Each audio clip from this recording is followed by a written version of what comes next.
Hey folks, this is Matt Bowe. Today we've got a real exciting part of the project going on. This was a house that, as you know, burnt down originally, if you've been watching the previous videos. And the original portion of this house was a log cabin built in the year 1800. We were able to salvage those logs, and we're actually using them in the new house. So we're milling them down into flat planks, and we're going to be applying them on the wall inside the room that would have originally been the footprint of the house. And doing that is Paul Lyon with Lyon Mobile Sawmill. So Paul, welcome. Thanks for your great work today. Thank you very much. I'm glad to be here. Yeah. Part of this. So we were talking earlier, and you were telling me there's a lot of different species of wood here. Tell me a little bit about that briefly. Absolutely. The biggest species of wood we have here is oak. We have white oak, black oak, or red oak. We have black walnut. We have excuse me, butternut. You mentioned butternut. And we also found some a maple, and it happened to be maple that was ambrosia maple, which is very sought after. Yeah, so that's really neat, right? Because yes, we had that discussion where I guess my initial expectation would have been all the same type of wood. But in reality, when they built this house, they just cut down whatever trees were around, whatever mixture of species, and used those to build this home.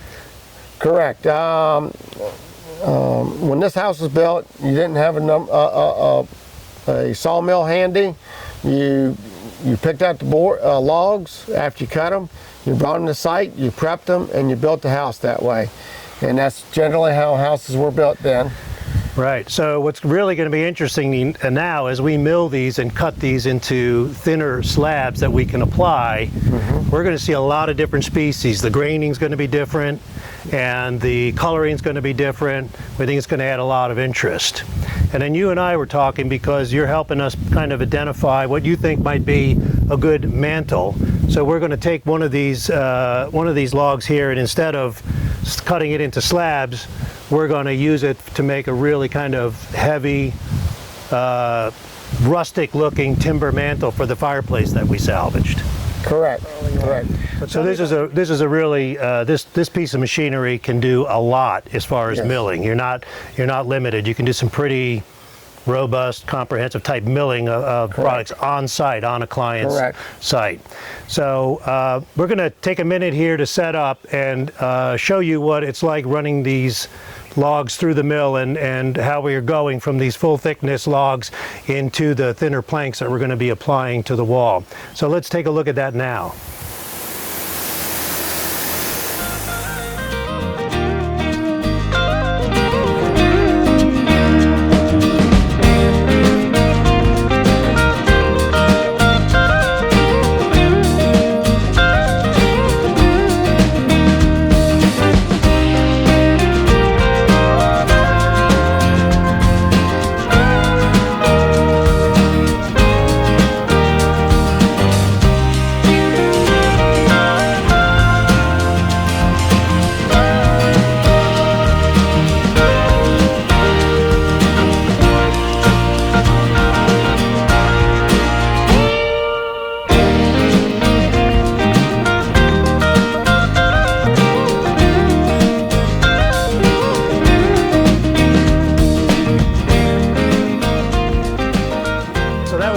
To watch, and you can see how quickly we can turn a log into these really beautiful planks. I'm going to kind of lift this one up so you can see the interesting profile of the face, and these will be, like I said, they'll be applied to the wall on the interior of the front room, and then we'll actually use authentic chinking in between, and when you step into that room, it's going to look exactly like it did when it was a log cabin.